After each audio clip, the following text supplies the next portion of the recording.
शांताकारं भुजंगशयनं पद्मनाभं सुरेशं विश्वाधारं गगनसदृशं मेघवर्णं शुभांगं लक्ष्मीकान्तं कमलनयनं योगिभिध्यानगम्यं वंदे विष्णु भवभयहरं सर्वलोकैकनाथं। मंगलम भगवान विष्णु मंगलम गरुड़ध्वज मंगलम पुंडरीकाक्ष मंगलाय तनोहरि। ओम नमो भगवते वासुदेवाय। आज का दिन आप सभी के लिए मंगलमय हो। आइए सुनते हैं भादव मास कथा का 16वां अध्याय। श्री सुखदेव जी कहते हैं, परीक्षित, एक दिन भगवान श्री कृष्ण और बलराम जी प्रातःकालीन प्रणाम करने के लिए माता पिता के पास गए। प्रणाम कर लेने पर वसुदेव जी बड़े प्रेम से दोनों भाइयों का अभिनंदन करके कहने लगे। वसुदेव जी बड़े बड़े ऋषियों के मुंह से भगवान की महिमा सुनी थी तथा उनके ऐश्वर्यपूर्ण चरित्र भी देखे थे। इससे उन्हें इस बात का दृढ़ विश्वास हो गया था कि यह साधारण पुरुष नहीं है, स्वयं भगवान है। इसलिए उन्होंने अपने पुत्रों को प्रेम पूर्वक संबोधित करके यूं कहा, सच्चिदानंद स्वरूप श्री कृष्ण, महायोगेश्वर शंकरषण, तुम दोनों सनातन हो। मैं जानता हूं कि तुम दोनों सारे जगत के साक्षात कारण स्वरूप प्रधान और पुरुष के भी नियामक परमेश्वर हो।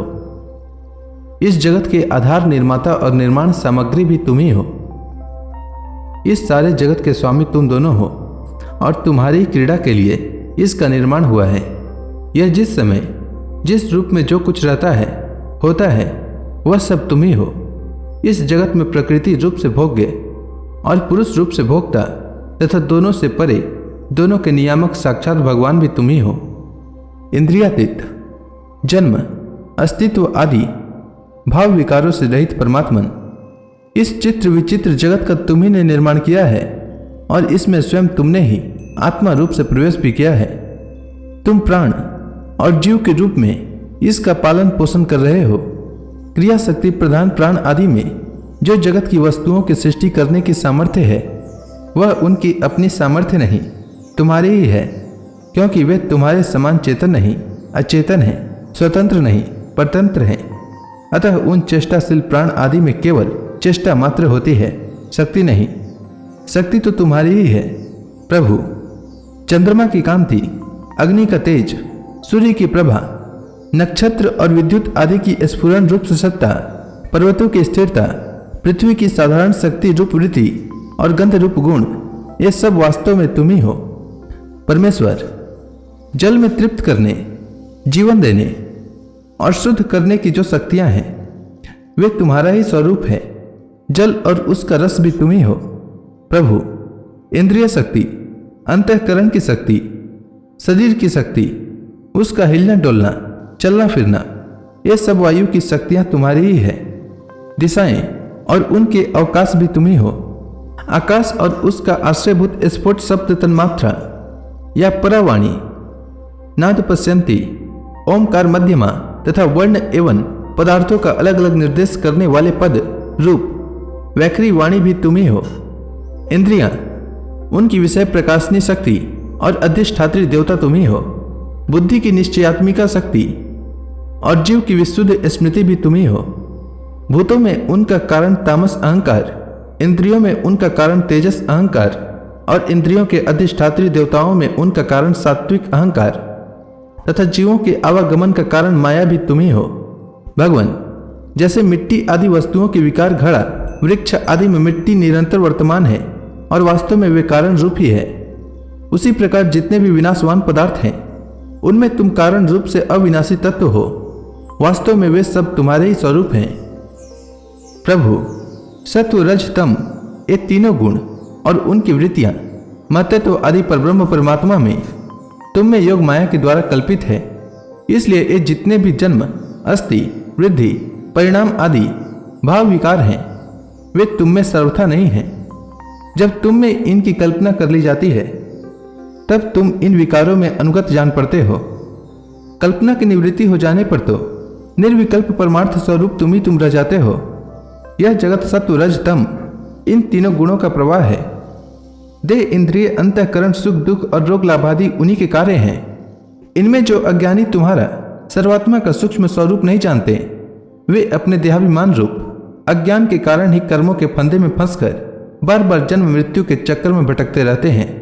परमेश्वर, मुझे शुभ प्रारब्ध के अनुसार इंद्रियादि की सामर्थ्य से युक्त अत्यंत दुर्लभ मनुष्य शरीर प्राप्त हुआ, किंतु तुम्हारी माया के वश होकर मैं अपने सच्चे स्वार्थ परमार्थ से ही असावधान हो गया और मेरी सारी आयु यूं ही बीत गई। प्रभु, यह शरीर मैं हूँ और इस शरीर के संबंधी मेरे अपने हैं। इस अहमता एवं ममता रूप स्नेह की फांसी से तुमने इस सारे जगत को बांध रखा है। मैं जानता हूँ कि तुम दोनों मेरे पुत्र नहीं हो, संपूर्ण प्रकृति और जीवों के स्वामी हो। पृथ्वी के भारभूत राजाओं के नाश के लिए ही तुमने अवतार ग्रहण किया है। यह बात तुमने मुझसे कही भी थी। इसलिए दीन जनों के हितैषी शरणागत वत्सल, मैं अब तुम्हारे चरण कमलों की शरण में हूँ, क्योंकि वे ही शरणागतों के संसार भय को मिटाने वाले हैं। अब इंद्रियों की लोलुपता से भर पाया, इसी के कारण मैंने मृत्यु के ग्रास इस शरीर में आत्मबुद्धि कर ली और तुम में, जो कि परमात्मा हो, पुत्र बुद्धि। प्रभु, तुमने प्रसव गृह में ही हमसे कहा था कि यद्यपि मैं अजन्मा हूं, फिर भी मैं अपनी ही बनाई हुई धर्म मर्यादा की रक्षा करने के लिए प्रत्येक युग में तुम दोनों के द्वारा अवतार ग्रहण करता रहा हूं। भगवान, तुम आकाश के समान अनेकों शरीर ग्रहण करते हो और छोड़ते रहते हो। वास्तव में तुम अनंत एक रस सत्ता हो। तुम्हारी आश्चर्यमय शक्ति योग माया का रहस्य भला कौन जान सकता है। सब लोग तुम्हारी कीर्ति का ही गान करते रहते हैं। श्री सुखदेव जी कहते हैं, परीक्षित, वसुदेव जी के ये वचन सुनकर यदुवंश शिरोमणि भक्त वत्सल भगवान श्री कृष्ण मुस्कुराने लगे। उन्होंने विनय से झुककर मधुर वाणी से कहा। भगवान श्री कृष्ण ने कहा, पिताजी, हम तो आपके पुत्र ही हैं। हमें लक्ष्य करके आपने यह ब्रह्म ज्ञान का उपदेश किया है। हम आपकी एक एक बात युक्ति युक्त मानते हैं। पिताजी, आप लोग, मैं, भैया बलराम जी, सारे द्वारकावासी, संपूर्ण चराचर जगत, सब के सब आपने जैसा कहा वैसे ही हैं। सबको ब्रह्म रूप ही समझना चाहिए।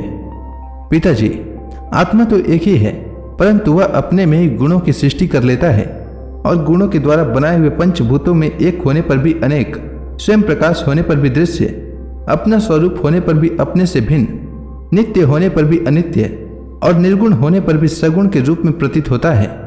जैसे आकाश, वायु, अग्नि, जल और पृथ्वी, ये पंच महाभूत अपने कार्य घट, कुंडल आदि में प्रकट अप्रकट, बड़े छोटे, अधिक थोड़े, एक और अनेक से प्रतीत होते हैं, परंतु वास्तव में सत्ता रूप से वे एक ही रहते हैं। वैसे ही आत्मा में भी उपाधियों के भेद से ही नानात्व की प्रतीति होती है। इसलिए जो मैं हूं वही सब है। इस सृष्टि से आपका कहना ठीक ही है। श्री सुखदेव जी कहते हैं, परीक्षित, भगवान श्री कृष्ण के इन वचनों को सुनकर वसुदेव जी ने नानात्व बुद्धि छोड़ दी। वे आनंद में मग्न होकर वाणी से मौन और मन से निसंकल्प हो गए। कुरुश्रेष्ठ, उस समय वहां सर्वदेवमयी देवकी जी भी बैठी हुई थी। वे बहुत पहले से ही यह सुनकर अत्यंत विस्मित थी कि श्री कृष्ण और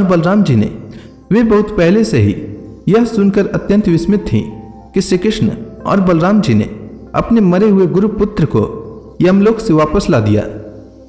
अब उन्हें अपने उन पुत्रों की याद आ गई जिन्हें कंस ने मार डाला था। उनके स्मरण से देवकी जी का हृदय आतुर हो गया, नेत्रों से आंसू बहने लगे। उन्होंने बड़े करुण स्वर से श्री कृष्ण और बलराम जी को संबोधित करके कहा। इसके आगे देवकी जी ने भगवान श्री कृष्ण से क्या कहा, यह मैं कल के अध्याय में सुनाऊंगा। तब तक के लिए भगवान हरि का नाम लेते रहें तो प्रेम से बोलिए भगवान विष्णु की जय, श्री कृष्ण भगवान की जय, समस्त देवी देवताओं की जय।